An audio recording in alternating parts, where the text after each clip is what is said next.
Pode sentar, irmãos. Nós temos hoje a nobre missão de continuar que essa adoração permaneça em nossas mentes, nosso coração, nesse ambiente aqui. Então não deixe com que nada venha te tirar do raciocínio e da atenção da palavra de Deus, aquilo que Ele quer ministrar na sua vida hoje, aquilo que Ele quer trazer para o teu coração, para a tua casa, aquilo que Ele quer trazer nessa noite para quem está precisando e também para aquele que veio só por vir, ou veio para conhecer, ou veio para descobrir como é que é uma vida cristã. Irmãos, é muito mais que isso. É muito mais que essa doce presença dos louvores. É muito mais do que simples palavras, simples jargões. É uma vida santa, uma vida separada para o Senhor. Amém, irmãos? Glória a Deus. Então vamos abrir a nossa palavra de Deus em Romanos 8. Romanos capítulo 8. Quem tiver pedidos de oração, testemunhos, alguma coisa que queira pedir ou falar, testemunhar relacionado a Deus, alguma coisa que você teve ou algum pedido de oração específico, as diaconisas estarão por aqui, ou você levanta o braço, ou identifica algum diácono aí que ele vai levar para você um testemunho ou um pedido de oração para que você possa fazer ou pedir, e a gente lê aqui, eu leio aqui no final, para que a gente possa orar todos juntos em uma só família, amém? Também aqueles que querem continuar um propósito, querem firmar um propósito, querem ter algo para marcar esse propósito, também temos um marcador de propósito aí, amém? Irmãos, vamos ler Romanos 8, hoje a gente vai fazer uma viagem, vai mergulhar nesse capítulo tão importante da palavra de Deus, e antes mesmo da gente ler, vamos fazer uma breve oração, assim mesmo como vocês estão, mas, igual o pastor sempre fala, com o coração reverente à palavra de Deus, e ligados aí, conectados com o Espírito Santo do Senhor, amém?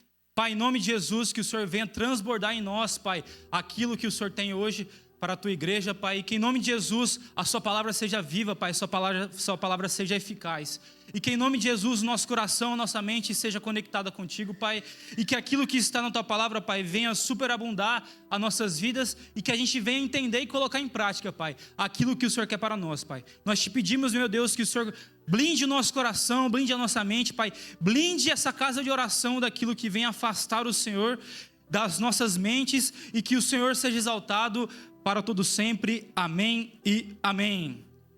Tem como colocar aí primeiro a Romanos 8? Vamos ler todos em uma versão, para que a gente possa falar a mesma língua hoje. Então, Romanos 8:1 diz assim: agora, pois, já nenhuma condenação há para os que estão em Cristo Jesus, porque a lei do Espírito da vida em Cristo Jesus te livrou da lei do pecado e da morte. Eu quero que você preste bem atenção, irmãos, na palavra de Deus. Paulo ele está falando para os cristãos naquela época de Roma, e hoje ele está falando para os cristãos, para os crentes aqui de Barra do Garças, amém? Então, essa palavra ela é viva, ela é eficaz e ela vai atingir o seu coração, amém? Pode passar? Porquanto que fora impossível a lei no que estava enferma pela carne, isto fez Deus enviando o seu próprio Filho em semelhança de carne pecaminosa. Então ele veio semelhante e no tocante ao pecado, e com efeito condenou Deus a carne, o pecado, a fim de que o preceito da lei se cumprisse em nós, que não andéssemos segundo a carne, mas segundo o Espírito Santo de Deus. Porque os que se inclinam para a carne cogitam as coisas da carne, mas os que se inclinam para o Espírito das coisas se inclinam para as coisas do Espírito. Porque o pendor, a inclinação, o desejo da carne dá para a morte, mas o do Espírito, o pendor, o desejo do Espírito dá para a vida e paz. Por isso, o pendor da carne é inimizade contra Deus, pois não está sujeita à lei de Deus, nem mesmo pode estar. Portanto, os que estão na carne não podem agradar a Deus. Vós, pois, não estáis na carne, amém? Mas no Espírito, se de fato o Espírito de Deus habita em vocês, e se alguém não tem o Espírito de Cristo, esse tal não é dele. Se porém Cristo está em vós, o corpo, na verdade, está morto por causa do pecado, mas o Espírito é vida por causa da justiça.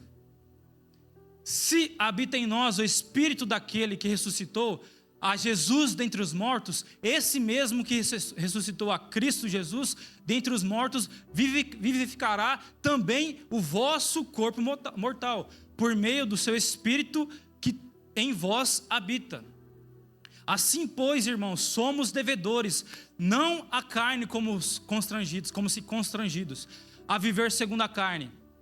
Porque se viver de segundo a carne, caminhais para a morte. Mas se pelo Espírito mortificai-vos os feitos do corpo, certamente vivereis. Pois todos os que são guiados pelo Espírito de Deus são filhos de Deus. Porque não recebeis o espírito de escravidão para viveres outra vez atemorizados, mas recebestes o espírito de adoção, baseados no qual clamamos, Paizinho, papai, Abba, Pai. O próprio Espírito testifica com o nosso espírito que somos filhos de Deus. Ora, se somos filhos, somos também herdeiros, herdeiros de Deus, e melhor, co-herdeiros com Cristo. Se com Ele sofremos, também com Ele seremos glorificados. Porque para mim tenho por certo que o sofrimento do tempo presente, presta atenção, irmãos, porque para mim tenho que o sofrimento de hoje, do tempo presente, não podem ser comparados com a glória a ser reveladas em nós. A ardente expectativa da criação aguarda a revelação dos filhos de Deus. Quem é filho de Deus aí? Amém. Pois a criação está sujeita à vaidade, não à voluntariedade, mas por causa daquele que a sujeitou, na esperança de que a própria criação será redimida do cativeiro da corrupção para a liberdade da glória dos filhos de Deus. Porque sabemos que toda a criação, a um só tempo, geme e suporta angústias até agora. E não somente ela, mas também nós que temos as primícias do Espírito, igualmente gememos em nosso íntimo, aguardando a adoção de filhos, a redenção do nosso corpo. Porque na esperança fomos salvos. Ora, esperança que se vê não é esperança, pois o que alguém vê, como o espera? Mas se esperarmos o que não vemos, com paciência o aguardamos. Também o Espírito, semelhantemente, nos assiste em nossas fraquezas, porque não sabemos orar como convém, mas o Espírito intercede por nós, sobremaneira com gemidos inexprimíveis. E aquele que sonda os corações sabe qual é a mente do Espírito, porque segundo a vontade de Deus, que ele intercede pelos santos. E o último para hoje, sabemos que todas as coisas cooperam para o bem daqueles que amam a Deus. Até aí o texto? Não, ele termina. Daqueles que são chamados segundo o seu propósito. Amém, irmãos? Amém? Então Romanos, pode colocar já? Nós vamos destrinchar o capítulo 8 e vamos ver esse texto, esse termo, na verdade, chamados segundo o seu propósito. Por que disso? Porque nós vemos que nós podemos ver, não somente nessa leitura, mas quando a gente estuda e quando a gente vê os teólogos falando, a carta de Romanos, a epístola de Romanos, ela é uma carta que muitos chamam de Evangelho de Paulo. É uma carta completa em si só. Se nós tivéssemos só carta de Romanos para pregar, para falar, para fazer a obra do Senhor, a gente conseguiria fazer a obra do Senhor por completo. Porque ela é um retrato de uma vida cristã, de uma segurança, de conflitos que a gente vive. Ela é muito completa por si só. Então ela é um Everest, ela é como se fosse um cume teológico para nossas vidas. Ela é a nossa visão do plano de Deus acima das circunstâncias da nossa vida. Como nós lemos, ela é o plano para nossas vidas acima daquilo que nós estamos vivendo. Muitos conseguem perceber que essa carta, ela completa o seu objetivo e ela é completa também no plano redentor de Deus. Então Romanos 8, ela está posicionada muito estrategicamente dentro do próprio livro e dentro da própria Bíblia. Ela traz argumentos desde o primeiro capítulo, que começa com o raciocínio da completa perdição do homem. Lá no capítulo 1 até o 3, mostra a perdição do homem. Passa pela justificação gratuita pela fé. Mostra a renovação da vida em Cristo e o luto pelo pecado. E nós caímos aí na segurança, na esperança que o capítulo 8 nos traz. O capítulo 8 mostra, pode passar? mostra a redenção do capítulo 7, onde com um grito Paulo termina assim: miserável homem que sou, que me livrará do corpo dessa morte. Miserável homem que sou, quem me livrará desse corpo de morte? Então Romanos 8, ele explode nessa explosão de esperança. É uma esperança para a nossa vida cristã. É uma esperança para nós. Porque já começa como: agora, pois, nenhuma condenação há nos que estão em Cristo Jesus. Essa é uma transição poderosa que, quando nós paramos para entender, muda o nosso raciocínio, muda a nossa mentalidade. Ela mostra que nós somos, e mostra que Paulo, ele não usa só essa transição como um argumento teológico emocional. Não, mas ele mostra algo muito mais profundo. Mostra algo que nós desejamos tanto. Quando nós estamos em momentos de fraqueza, em momentos de terror, em momentos de angústia, a palavra de Deus vem como uma transição para nossas vidas. Então Paulo está mostrando que a obra de Cristo não é apenas livrar da culpa do pecado, mas também assegurar essa presença do Espírito, que nos santifica, que nos guia, que intercede por nós, nos confirma como filhos. Algo que muitas das vezes não tem isso na própria casa. Não tem a confirmação de ser filho, não tem a confirmação de ser algo básico na sua vida, de ser acolhido. Então, essa transição que Paulo nos mostra, ele está dizendo, mesmo que a batalha continue, mesmo que você batalhe no seu dia a dia, o destino, a guerra já está garantida, a vitória já está garantida. Amém, irmãos? Isso estabelece o tom de toda a carta, o tom de todo o capítulo.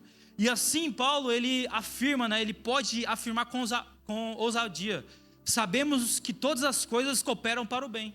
E ele não está escrevendo de uma forma simplesmente teológica, porque ele era um grande teólogo, ou simplesmente como um escritor distante da realidade. Não, ele escreve como alguém que estava sendo perseguido.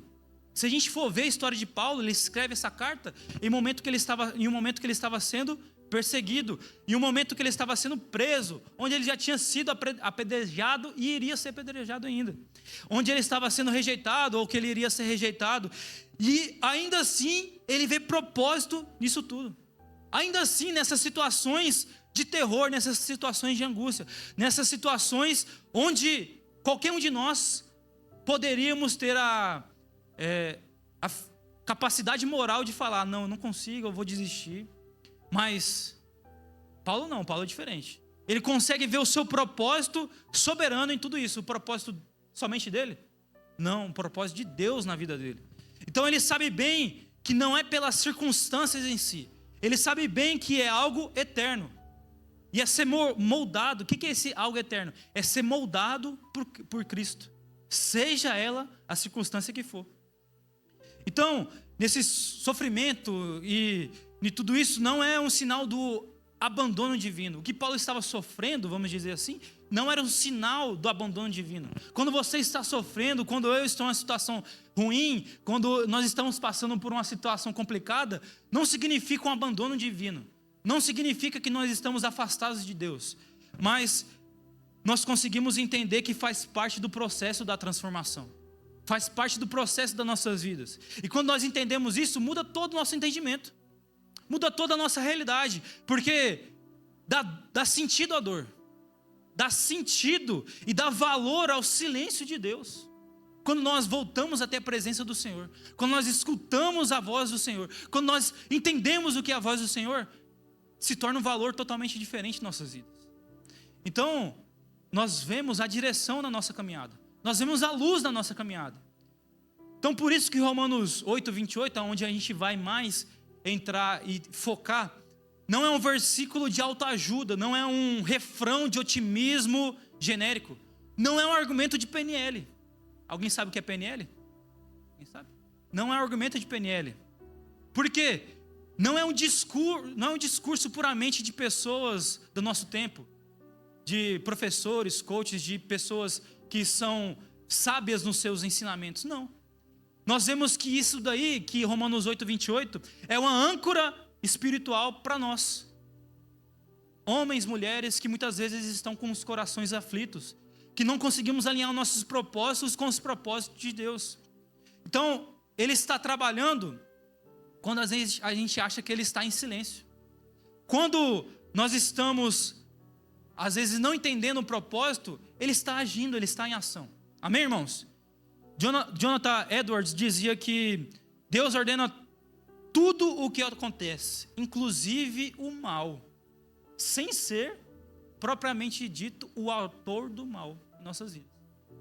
Muitas vezes o mal é consequência daquilo que a gente já fez ou daquilo que a gente está plantando. E essa convicção que permite que Paulo afirme que todas as coisas, é importante nós entendermos que todas as coisas não quer dizer só as coisas boas. Todas as coisas cooperam para o nosso bem. Não é que sejam todas as coisas. Então, cooperam por quê? Por que cooperam? Todas as coisas cooperam. Porque há um final definido. Há um fim definido. A guerra já foi vencida. Nós estamos na batalha. Mas a guerra já foi vencida.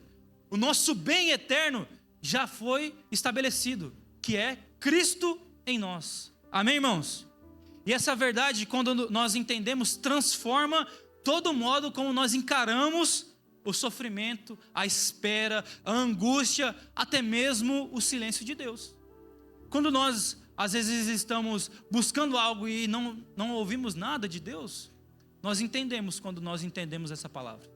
Amém, irmãos? Pode passar? E aí, discorrendo sobre o capítulo 8, do verso 1 ao 11, Paulo, ele sustenta algo muito poderoso em nossas vidas, que não é puramente só um otimismo emocional, ou um otimismo, uma convicção que seja rápida, mas é uma convicção sólida, que nasce logo quando nós conseguimos ver os primeiros capítulos, onde Paulo ele fala assim, antes mesmo de falar que tudo coopera, lá no verso 28, ele fala, e ele estabelece o porquê e o como.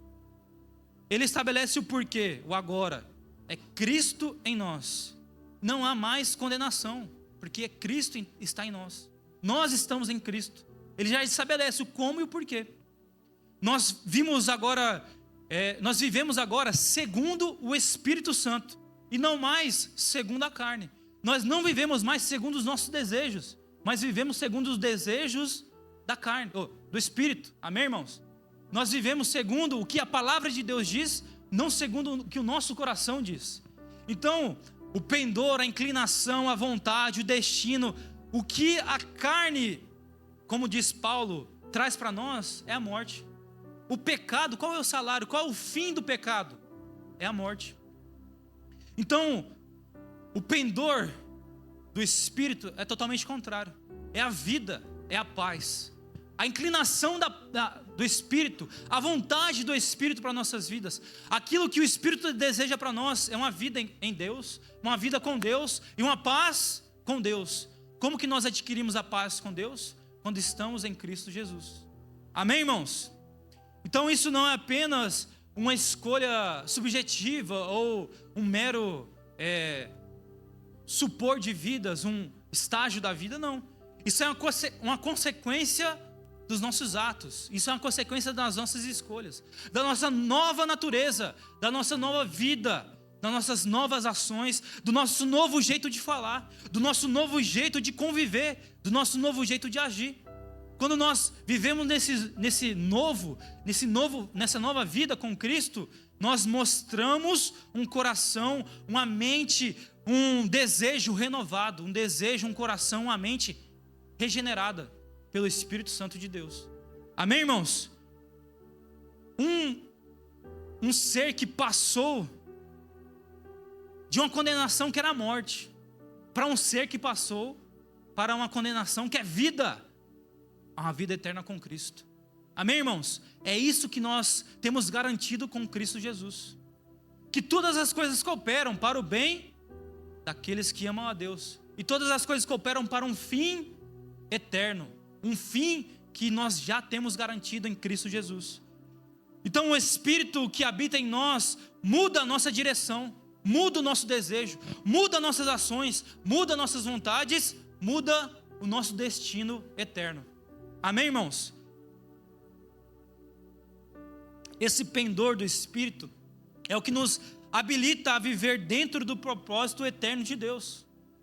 É o que nos habilita a sair da nossa própria vontade e viver a vontade do Espírito Santo em nossas casas, em nosso trabalho, em nossa vida.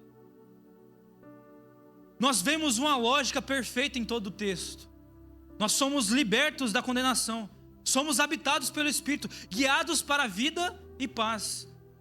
Assim nós passamos a viver uma comunhão com o plano de Deus para nossas vidas. E esse plano é redentor, nos tira do lamaçal do pecado para viver uma vida de paz, uma vida com Cristo, uma vida com Ele. Amém, irmãos? Mas aqueles que têm o Espírito não apenas vivem essa novidade de vida, como também todas as coisas cooperam para o que Deus está fazendo em nossas vidas. Quando nós estamos nessas novidades de vida, nós estamos nessa vida com Deus, todas as coisas cooperam para o que Deus está fazendo em nós, mesmo quando nós não percebemos. Amém, irmãos? Mesmo quando nós não percebemos tudo aquilo que nós estamos fazendo, mesmo que não esteja dando certo, não é o fato que nós estamos vendo dando certo, que realmente está dando certo. No plano maior, nós somos guiados por aquele que tem um propósito eterno, onde tudo que ele já fez, deu certo. Então, nós temos que entender que fazendo essas coisas, mesmo sem a gente entender o que está acontecendo, nós podemos saber que estamos no caminho, no plano e no propósito do Senhor para nossas vidas. Quando nós entendemos o texto, nós estudamos e aprofundamos nesse texto, nós vemos que todas as coisas cooperam para o que Deus está fazendo nas nossas vidas. Amém, irmãos? Pode passar. Outra parte do texto de Romanos, do 12 ao 17, nos mostra que nós podemos parar e pensar assim: se andar no Espírito é viver a harmonia e propósito de Deus, quem é de fato essa nova família que é mencionada no texto? Quem são os que podem ter essa certeza que todas as coisas cooperam? Quem que pode ter essa certeza? Quem são essas pessoas? Paulo ele responde: são os filhos. São os filhos de Deus que podem ter essa certeza. Por isso que eu perguntei quem é filho de Deus. Aqueles que apenas creem intelectualmente, que sabem tudo da palavra de Deus, que sabem muito bem da palavra de Deus, mas não foram incluídos na família, não foram adotados por Cristo. Eles podem entender, mas não fazem parte da família. Podem ser entendidos de tudo, podem saber tudo da palavra de Deus, mas não vão usufruir, não fazem parte da herança. Estão juntos, mas não são selados pelo Espírito Santo, pelo Espírito da filiação na família de Cristo. Esse daí mesmo. E aí é como o apóstolo Paulo, como que o apóstolo Paulo dissesse: você só consegue descansar no plano de Deus quando você sabe quem é o seu pai, quem é a quem você pertence. Você só consegue descansar nesse plano, nesse propósito que Deus tem para a sua vida, quando você realmente sabe quem é o seu pai, qual é a herança que você tem, qual é o destino que você tem. Quando a palavra de Deus diz para a gente descansar no Senhor, é quando nós entendemos isso, quando nós sabemos a qual família nós pertencemos, a família da fé, a família de Cristo. Amém, irmãos? Isso nos leva a entender que o significado de filhos vai muito mais do que uma metáfora, vai muito mais do que uma simples identidade de uma vida. Vai muito mais do que isso. É uma vida transformada, é uma vida realmente remida pelo Espírito Santo, é uma vida realmente transformada pelo Espírito de Deus. Se somos filhos, nós não simplesmente participamos da casa, não simplesmente estamos dentro da casa, simplesmente estamos passando pela casa, não. Se somos filhos, nós herdamos o reino de Deus, nós vivenciamos aquela casa, nós estamos juntos naquela casa, e essa certeza de pertencimento é o que sustenta a nossa fé nos momentos em que tudo parece estar perdido. Nessa geração onde nós vemos várias pessoas buscando esse sentimento de pertencimento, onde muitos buscam participar de grupos, estar em meios sociais, está participando junto com pessoas de movimentos, está buscando identidade, está buscando um propósito, está buscando ser incluído num grupo. Por quê? Porque não tem esse sentimento de pertencimento. Porque saiu do propósito eterno de Cristo, da família de Cristo. Então, quando nós somos crentes maduros, entendemos esse texto, nós temos essa certeza do pertencimento à família da fé. Amém, irmãos? Romanos de 8 a 12, do capítulo 8, do 12 ao 17, nos mostra uma vida cristã não moldada e motivada pelo medo. Não é pelo medo do nosso destino. Todos nós vamos ter um destino. Não, mas não é por esse medo que nós nos relacionamos com Deus. Nós relacionamos com Deus porque é o propósito dele para nós. Vivermos uma vida relacional com eles. Viver uma vida relacional com o próprio Senhor.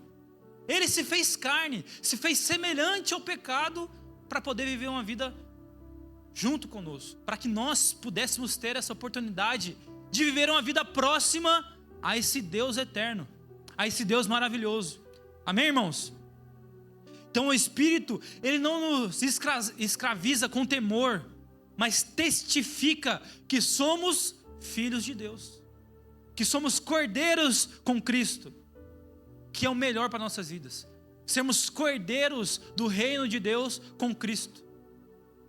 E o texto ele faz uma conexão muito poderosa para nossas vidas. Se somos chamados segundo o seu propósito, o meu propósito? Não, é o propósito de Deus. Quando Paulo fala, somos chamados segundo o seu propósito, o propósito divino de Deus. Não é o meu e o seu propósito, é o seu propósito. Ele faz referência a Deus. E isso mostra que é porque ele tem esse propósito que inclui essa filiação em nós, essa vida de herdeiro, essa vida de herança. Não uma vida fácil, sermos herdeiros igual a gente fala aqui. Você é herdeiro, você não trabalha. Não, nós temos uma vida de herdeiros porque nós sabemos o nosso destino final. Nós sabemos que nós já herdamos a vida eterna com Deus. Amém, irmãos? E o chamado de Deus não é apenas funcional. O chamado de Deus não é apenas operacional. Não é apenas de servir, de fazer. O chamado de Deus, ele é muito mais do que isso. É um chamado de relacionamento, de pertencer, de herdar, de ser. Nós devemos ser filhos de Deus. Nós devemos pertencer à família de Cristo. Nós devemos pertencer à família de Deus. Amém, irmãos? E é por isso que quando nós sofremos, quando nós temos uma esperança que não falha, a nossa herança, ela não é terrena. A nossa herança, ela não é status. A nossa herança não é poder, não é as coisas, pode passar, não é a glória dessa terra. É a comunhão, a nossa herança é a comunhão eterna com o Pai. É a participação no reino vindouro. O reino vai vir, irmãos. Isso é profetizado, isso é já dito, isso é certo, o reino virá.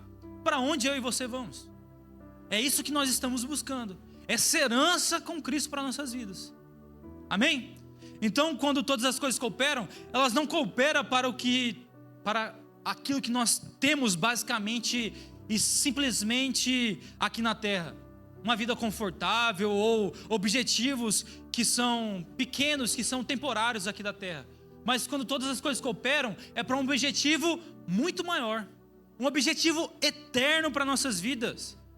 Para que nós sejamos conscientes da nossa herança e da nossa filiação na família de Cristo. É nós estarmos preparados para uma herança que está por vir. Essa herança vai vir. Essa herança vai vir. Deus quer que nós estejamos preparados.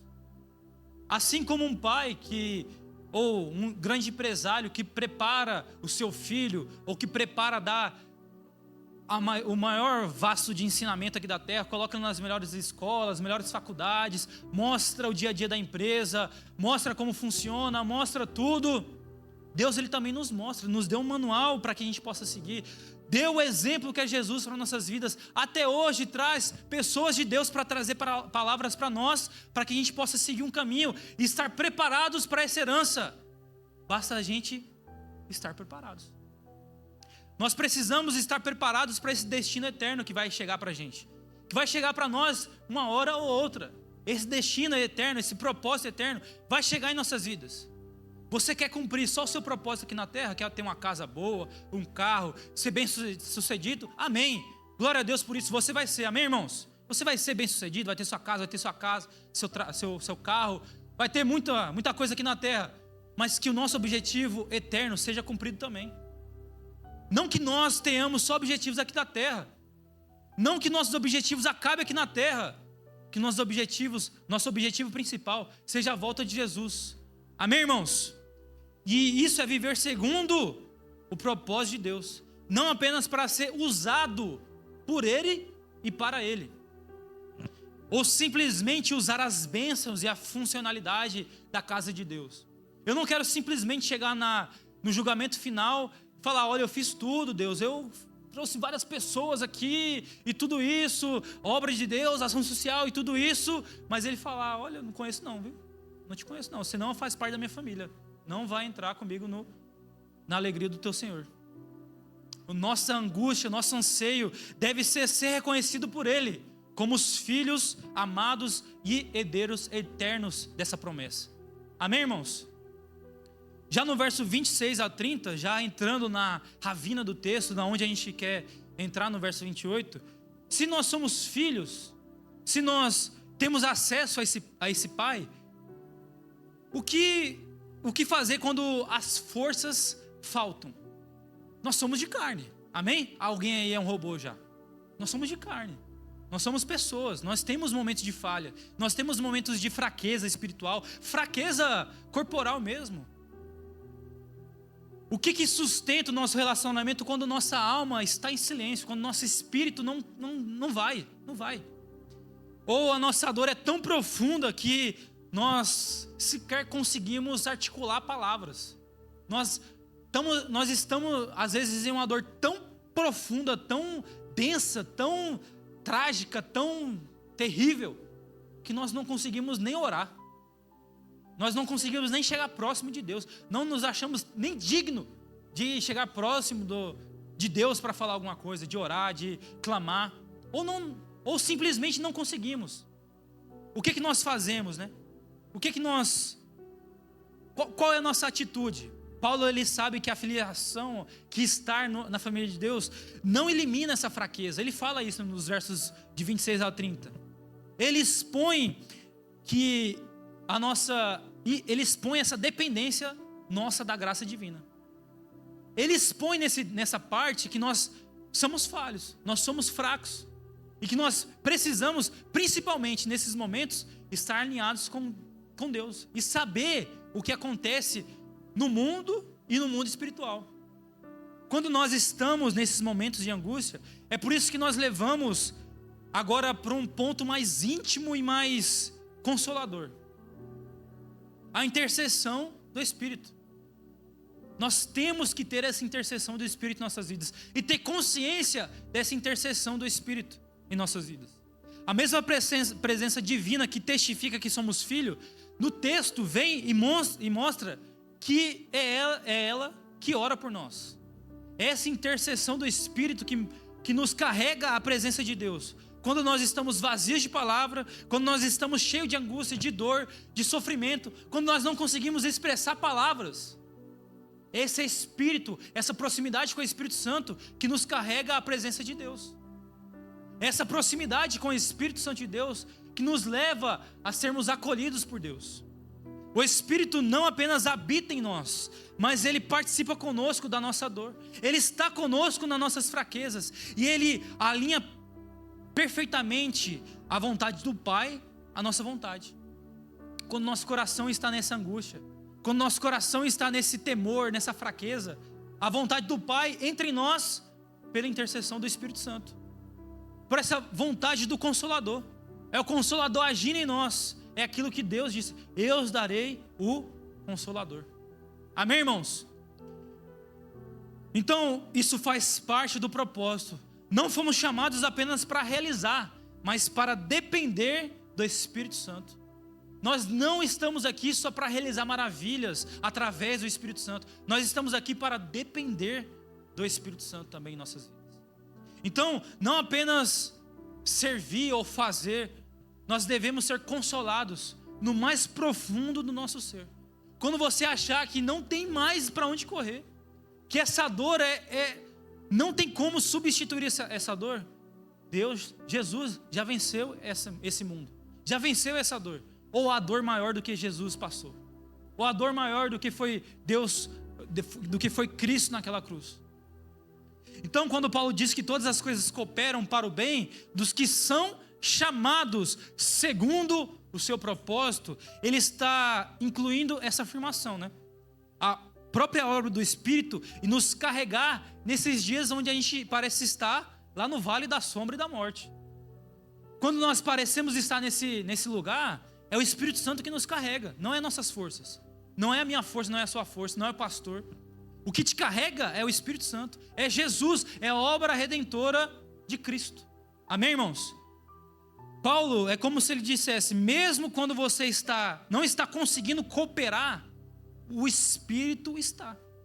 Mesmo quando você não consegue fazer as coisas, o Espírito ele consegue.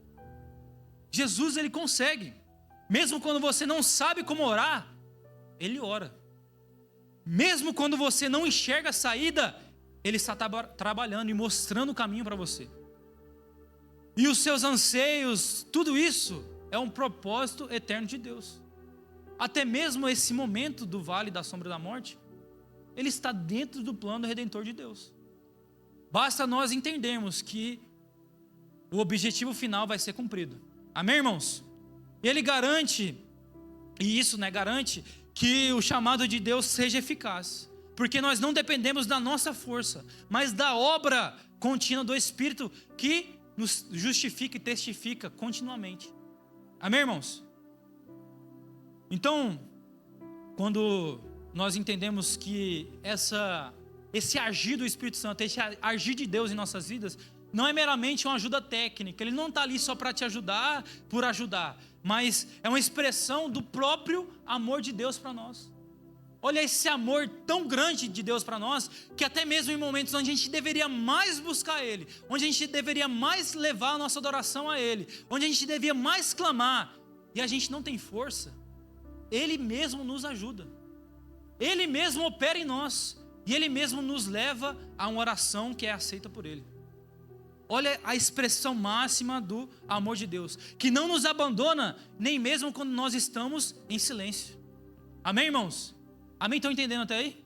Então, é por isso que nós podemos ter a certeza que tudo coopera, inclusive essas orações sem palavras, esses momentos de dor, inclusive as noites de insônia, inclusive aquelas noites onde a gente tenta ouvir a voz de Deus e nós não somos respondidos, onde a gente tenta ouvir algo sobrenatural e nós temos que ler a palavra de Deus para ouvir a voz de Deus, onde aquilo que inclusive o cansaço nos afeta, é porque nós estamos sendo guiados por alguém que é Deus e que perfeitamente entende o propósito dele para nossas vidas.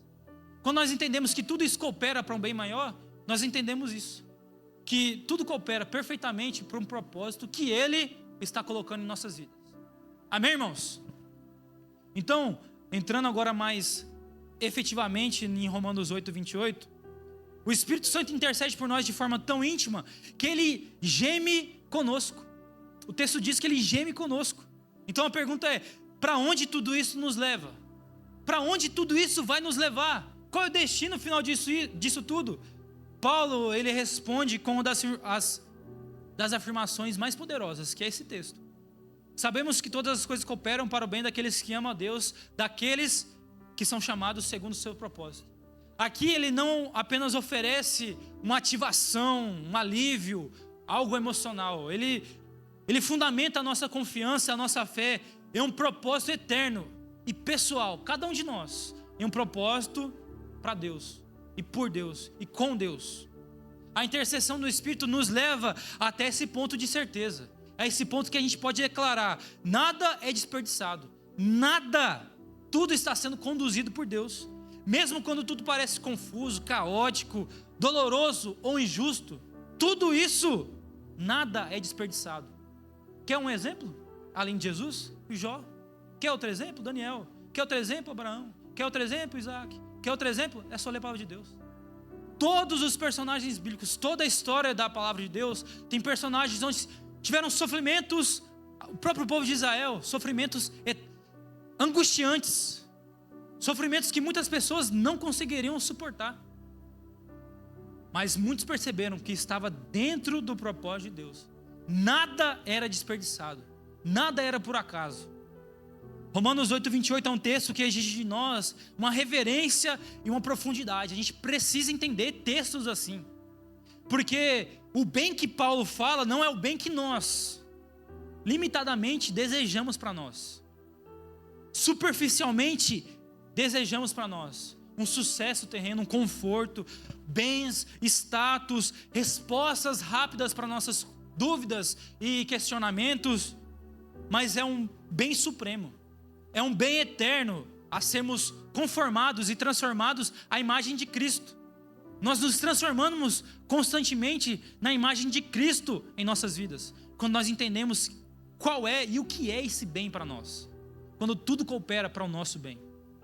Amém, irmãos?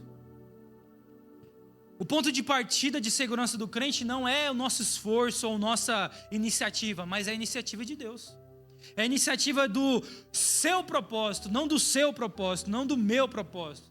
É a iniciativa do seu propósito. A iniciativa do propósito de Deus em nossas vidas. Amém, irmãos? Aqui é o propósito de Deus, não é o propósito nosso. Então o chamado real é eficaz e ele acontece dentro do tempo, tem raízes na eternidade. Quando nós entendemos que tudo está no tempo, igual Eclesiastes diz, há um tempo determinado para tudo, nós sabemos que nada é desperdiçado e que está criando em nós raízes profundas aqui na terra, com os nossos objetivos daqui, não. Raízes profundas na eternidade. Amém, irmãos? Amém? Quando entendemos isso, nós podemos descansar em Deus, o que o texto diz. Nós levamos o fardo de Jesus, que é leve, e Ele leva o nosso fardo, que é pesado. Porque mesmo quando nós não sabemos o que fazer, Deus está nos levando aonde Ele quer, não aonde nós queremos. E tudo coopera para esse fim, aonde Ele quer, não aonde nós queremos. E pode passar? E aí, como que isso aí pode mudar? Pode passar mais um também? Como que isso aí pode mudar a minha sexta-feira, o meu amanhã? Como que isso tudo aí muda a minha vida, o meu sofrimento, a minha ansiedade, a minha culpa? Se nós somos chamados segundo o seu propósito, então cada uma dessas áreas da nossa vida precisa ser mudada. Nós precisamos ter outra interpretação. À luz do quê? Do nossa vontade, do nosso caráter? Não. À luz do plano de Deus. Não à luz das nossas próprias circunstâncias ou das circunstâncias aqui da terra, das situações aqui da vida. Nós devemos remodular as circunstâncias do plano eterno de Deus. Amém, irmãos? Então, para quem está sofrendo, Romanos 8:28 não promete explicações, mas oferece uma certeza para nós. Ele não promete uma explicação para nosso sofrimento. Nós sabemos por que estamos nesse sofrimento às vezes. Mas Ele promete uma certeza para nós. Deus está operando mesmo quando tudo parece estar quebrado. O sofrimento, ainda que não seja bom em si, no momento o sofrimento nunca é bom. Isso pode ser usado por Deus para que nos tornemos mais semelhantes a Ele. Se nós queremos ser cristão, semelhante a Cristo, nós também temos que sofrer, porque Cristo sofreu. Ninguém fala isso nas palavras aí, né? Cristo sofreu demais. Então nós temos que passar por momentos de fraqueza, sofrimento e de dores, para que a gente possa colocar em prova a nossa fé, para que a gente coloque em prova a nossa ação de viver uma vida com Cristo ou de abandonar a nossa fé. Então, nós nos tornamos mais semelhantes a Cristo, ao Filho, e quem está sendo moldado e transformando a imagem de Cristo, entende que o sofrimento não tem palavra final em nossas vidas. Quem tem palavra final em nossas vidas é a glória de Deus. Amém, irmãos? Pode passar para o próximo. Quem está ansioso? Quem está ansioso, Romanos 8:28, traz descanso. Se todas as coisas cooperam, então não há espaço para o desespero. Não há espaço para a angústia. A ansiedade muitas vezes nasce do medo de perder o controle ou de não saber o que vai acontecer. Às vezes o desespero acontece nisso. Quando nós queremos ter o controle de tudo e querer saber o que vai acontecer tudo em nossas vidas. Tudo que vai acontecer em nossas vidas, nós queremos ter o controle e saber de tudo. Às vezes a angústia e o desespero nascem nisso. Mas o texto mostra e demonstra que o real controle nunca foi nosso. O real controle nunca foi nosso. Isso tudo é uma boa notícia. É o Evangelho, é a vida com Deus, é a vida com Cristo. Isso tudo que acontece é a vida com Deus. Então não significa que não tomemos decisões, ou que não temos livre-arbítrio, ou que somos robôs, IA. Não é isso que significa. Não significa que não tomemos decisão e que não temos consequência em nossas vidas. Nós temos consequências. Nós temos que tomar decisões. Mas mesmo com essas decisões, Deus ele está presente, guiando, redimindo, nos levando a um propósito, nos intervindo em nossas vidas. Então nós devemos respirar fundo e nos entregar. Entregar como? Deus está cuidando, mesmo quando nós não estamos vendo. Mesmo quando nós não estamos de uma forma superficial vendo o que está acontecendo, Deus está agindo. Amém, irmãos? Glória a Deus. Pode passar para o próximo. Então, para quem se sente culpado, né? Às vezes a pessoa ela tem uma culpa tão grande na sua vida, e o texto mostra que isso é uma âncora para nós. É uma âncora de libertação para nossas vidas. Para quem é chamado segundo o propósito de Deus, é alguém que já foi perdoado, justificado e adotado como filho. É aquela pessoa que a culpa, que o inimigo tenta usar como paralisante, tenta usar para paralisar o propósito de Deus em nossas vidas. Porque a culpa nos para. Deus mostra que isso já foi levado aonde? Já foi levado na cruz. A culpa que nós temos, o pecado que nós temos, o erro que nós temos, já foi levado na cruz, irmão. Então não se sinta culpado, não tenha essa alma culpada. Romanos 8 começa com a frase: agora, pois, nenhuma condenação há para os que estão em Cristo Jesus. Quando nós lembramos isso, não há nenhuma condenação quando nós estamos em Cristo Jesus. Nós temos uma vida de alívio. E o texto afirma que nada pode nos separar do amor de Deus. Nada. Qualquer erro que você tenha, qualquer tropeço que você tenha, aquilo que você fez, aquilo que você deixou de fazer, nada pode separar do amor de Deus. Agora, aquele que te chamou também te justificou. Isso significa que Ele te vê, Deus te vê, mas Ele não te vê como você está aí agora. Ele te vê em Cristo. Ele te vê lá na cruz, quando Cristo morreu naquela cruz. Amém, irmãos? Então, isso daí não é teoria. Isso que nós vemos não é teoria. É uma prática de vida. É uma esperança viva e eficaz. É o Evangelho. É o coração da palavra de Deus. Que nós devemos pulsar. Nós devemos viver esse coração. Nós devemos viver esse Evangelho de Cristo. Amém, irmãos? Pode passar? Já seguindo para a conclusão. Se nós fomos chamados para essa chamada, né, segundo o propósito de Deus, se o Espírito Santo intercede por nós, se todas as coisas cooperam, então nós podemos viver uma fé total. O que é viver uma fé total? É uma entrega total. Uma entrega total. Nós devemos entregar os nossos propósitos, alinhar nossos desejos, alinhar nossas vontades, não ao mercê do acaso ou das nossas vontades, mas sim nas escolhas que nunca falham, naquilo que Deus coloca em nossas vidas. Amém, irmãos? E esse plano de Deus nos leva não ao comodismo, não ao automático, não é isso, mas uma adoração verdadeira. Há uma adoração redentora, há uma adoração fiel e verdadeira.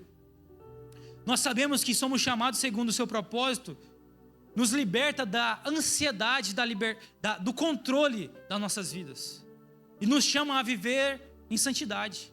nos chama a viver em um propósito de obediência, de gratidão a Deus, por tudo que Ele fez, por tudo que Ele faz e por tudo que Ele fará em nossas vidas. Nada está fora do alcance de Deus, amém? Nada está fora do alcance dEle. Então, se nada está fora das mãos dEle, nem a dor, nem o fracasso, nem as perdas, nem pandemia, nem traições, nem tragédias, nada sai fora do controle de Deus. Deus, Ele está usando tudo, absolutamente tudo, para um fim eterno. E qual é esse fim eterno? Fazer de nós parecidos com Jesus e nos levar, consequentemente, para a glória com Ele. Amém, irmãos? Porque essa segurança que nos sustenta nos dias bons e nos dias maus, é aquilo que a palavra de Deus já diz. Deus é o nosso refúgio, a nossa fortaleza na tribulação. Eu elevo, os meus olhos para o monte. De onde virá o meu socorro? Virá do meu Senhor. Ainda que eu ande pelo vale da sombra da morte, não temerei mal algum, porque tu estás comigo. Então, quando você e eu vivemos tentando construir a nossa própria história, sem a voz do autor da vida, nós não vivemos uma vida plena. Nós vivemos a nossa própria história. Nós não vivemos a história que Deus está escrevendo no livro da vida para nós. Nós vivemos a história que nós estamos escrevendo. Então, hoje é o dia de soltar essa caneta das nossas vidas e entregar para Deus. Nós temos que se entregar, se render totalmente. Se o plano de Deus nos chama e quer nos transformar, nós devemos nos render. Não fomos feitos para ficar vagando ou servindo ou somente fazendo as coisas. Nós somos chamados para pertencer e para estar em uma família, em um propósito eterno. Amém? Amém, irmãos? Vamos ficar de pé? Alguém tem algum pedido de oração, testemunho? E para terminar, irmãos, o texto ele termina com um verso muito importante. Ele termina assim: porque estou certo de que nem a morte, nem a vida, nem anjos, nem principados, nem coisas do presente, nem do porvir, nem poderes, nem altura, nem profundidades, nem qualquer outra criatura poderá nos separar do amor de Deus em Cristo Jesus, nosso Senhor. Então hoje, irmãos, nosso dever é nos render a Ele. Ele te chama, Ele nos responde, Ele nos coloca em um plano eterno, e nós devemos responder essa chamada, nós devemos responder essa criação, nós devemos responder esse autor da vida. E se Deus Ele é o autor das nossas vidas, e se nós queremos colocar Ele como Senhor e Salvador das nossas vidas, nós devemos se entregar a Ele. Amém, irmãos? Vamos orar?